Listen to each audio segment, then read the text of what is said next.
Thanks for joining us for Issues and Answers. I'm Ian Boyne. Today our focus is justice, the critical area of justice that relates so much to our everyday lives, so much to the things that we desire.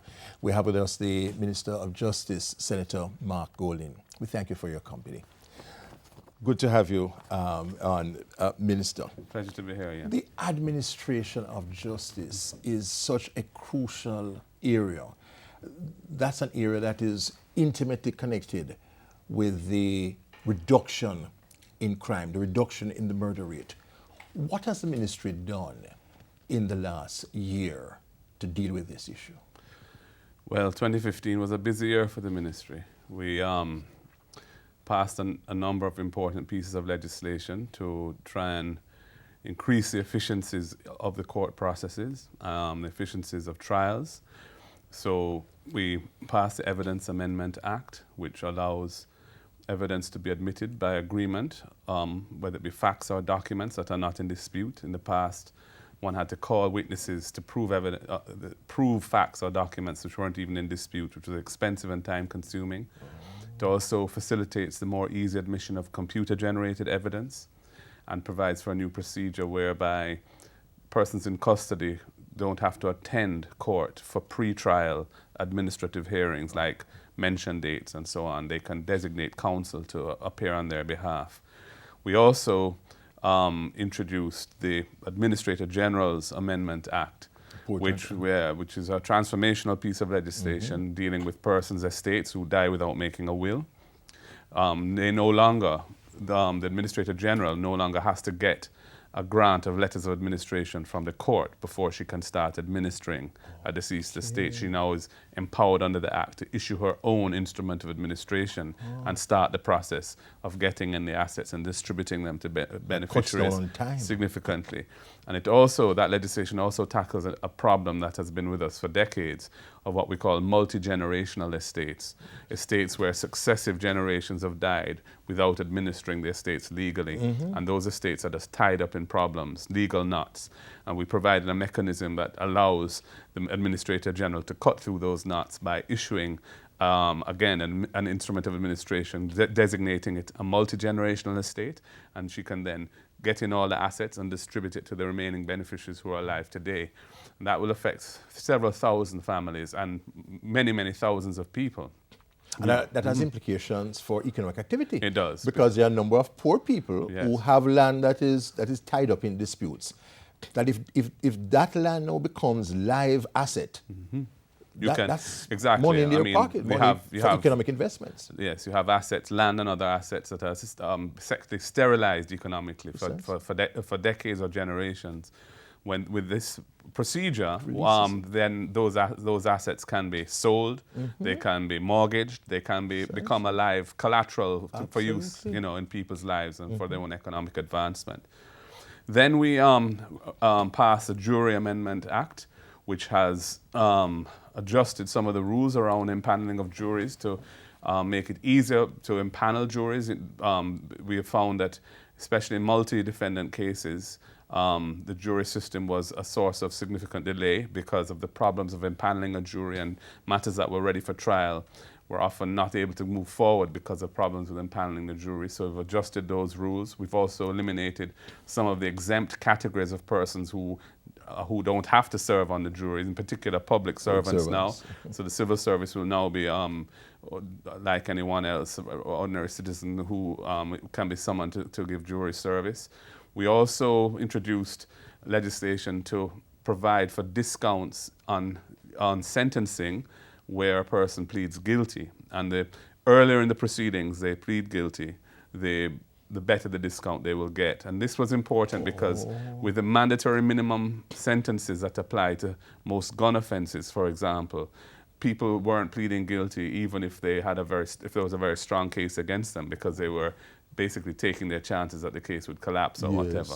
And this provides an incentive to get those cases disposed of quickly by giving them an incentive to plead guilty if they know they are guilty and that the case against them is a strong one. Then we've introduced some legislation which is going to overhaul the administration of the Supreme Court, establishing a new court administration division under the Chief Justice within the Supreme Court structure, which will have an advisory board to help her with the strategic aspects of administering justice. And she will also have the assistance of an executive legal officer, which is a new post at a fairly high level to support her with administrative matters. And that there'll be a new chief magistrate post created, who will be sort of will be the administrative head of the magistrates, reporting to the Chief Justice. And that chief magistrate will also have an executive legal officer to provide administrative support at that level. So collectively, that will strengthen the whole administrative capacity for running the courts, which is a big machine, a big bureaucratic machine, and needs to be well managed. And we had some problems with the court management services because it didn't have a legislative framework to support it. There were a lot of issues that weren't clear about who was responsible for what and so on. That had been established about 5 years ago, 6 years ago, but it didn't have the supporting legislation. We now have established that. So legislatively, those were some of the things that we did last year, which was collectively, I think, quite significant. Then, of course, we opened... We're going to take the break at this point. Minister of Justice Mark Golding telling us about a raft of legislative measures that were taken to strengthen the administration of justice, to cut down on the time that it takes for cases to be processed in our courts. When we come back, there are other issues that the minister will deal with.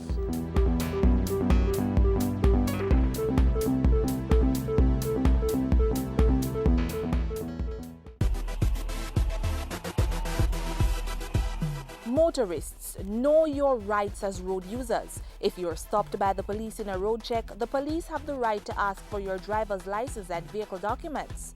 If you don't have the documents on you, you can ask for 5 days to provide them at a convenient police station. If you don't have vehicle insurance, you can be prosecuted and face the court. If you fail to renew the registration license, the police are entitled to seize your vehicle.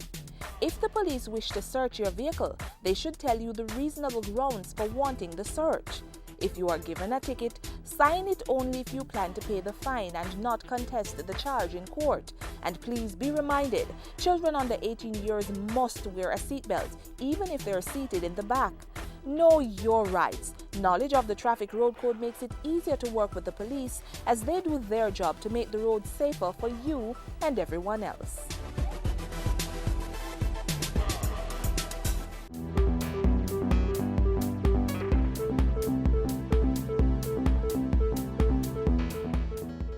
Welcome back. We're speaking to Minister of Justice, Senator Mark Golding.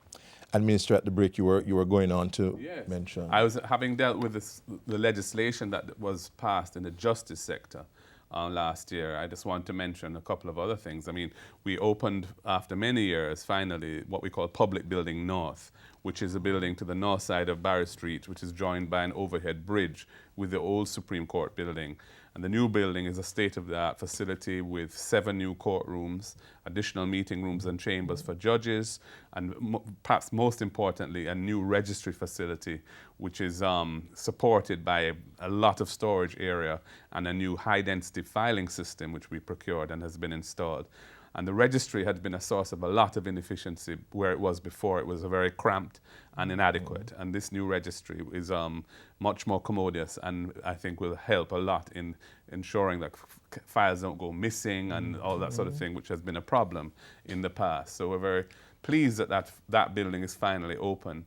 And we are hoping that the Accountant General, the new premises that have been identified for the Accountant General will be ready by the middle of this year, which will enable the Accountant General's department to move to those premises, and that will create space that the Court of Appeal and the DPP's office can be expanded into, because they are very cramped and we need to appoint some additional judges for the Court of Appeal so they can have a third panel and also expand the cohort of prosecutors in the DPP's office. So those are some things we're working on right now.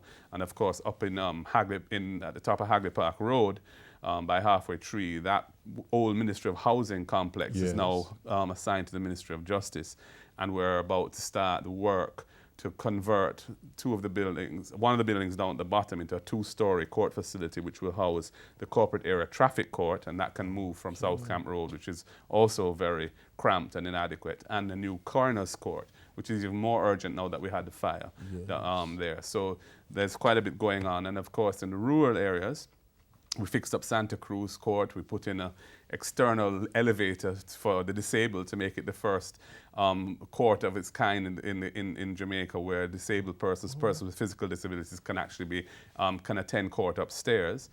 We fixed up Black River, the court there. Some significant work was done. And we've identified land where we want to start to build a regional court complex in either in Mandeville or in St. Anne or in Montego Bay. We haven't nailed down the land in Montego Bay yet. We have some land we're looking at, but we need to have access to it, where we want to build a full complex and that will be in the future, but that's the plan. In the meantime, we opened the Western Regional Registry of the Supreme Court for the first time in Montego Bay, so that litigants in Montego Bay can file their court documents there at that office without having to send them to Kingston themselves. And it also houses a new office for the Montego Bay Legal Aid Clinic and a new Western office for the Administrator General's Department. So all of that complex is something we were quite pleased to open in July, I think it was July in 2015. We've just completed Restorative Justice Week. What have been some of the significant initiatives in that area, and why is that a critical area? We think restorative justice can be a significant aid to the overall challenge that Jamaica has in dealing with violence and violent crime. Restorative justice is a procedure whereby persons in relatively minor disputes work them out in a structured way. It's a kind of ancient system of justice and avoids conflicts escalating through reprisals and so on. Yes. We've been at this since about 2012. We started launched the program. We've trained a couple hundred restorative justice practitioners, and we've rolled it out in, I think, 11 communities, supported by, I think, 8 centers, restorative justice centers. We want it now to take it to a national level, and that requires legislation to recognize it as a procedure that the courts can refer cases to. Cabinet just dealt with that last week. Cabinet, yes. Monday. Actually, on February the 1st, they approved the legislation that had been developed, and we will be tabling that in Parliament as soon as Parliament reconvenes, and that will allow the courts to refer appropriate cases to the restorative justice program, whether it be when the case first comes into court or after the case is concluded but before sentencing. And it even provides for, in the rehabilitation of convicted offenders who are inmates in prison before they're released, to use restorative justice as a tool for helping the reintegration of former offenders into the communities from which they come. So there are different points of intervention that the program will work at, and we think that it can help, Jamaica to get past this problem that we have of resorting to violence too quickly in the way we deal with disputes between us and others. So, I'm quite pleased that the legislation has been approved by Cabinet in Restorative Justice Week, because it will represent a significant step forward for the rollout of restorative justice nationally in Jamaica. Minister, we have other issues to talk about. Jamaica moved up 16 places in Transparency International's Corruption Perceptions Index. Yes. So we need to have you next week to talk about that, along with other issues. So Minister of Justice Mark Golding will be back with us for next week's edition of Issues and Answers. We thank you for having joined us this week. Until next week, Ian Bourne wishing you a pleasant day.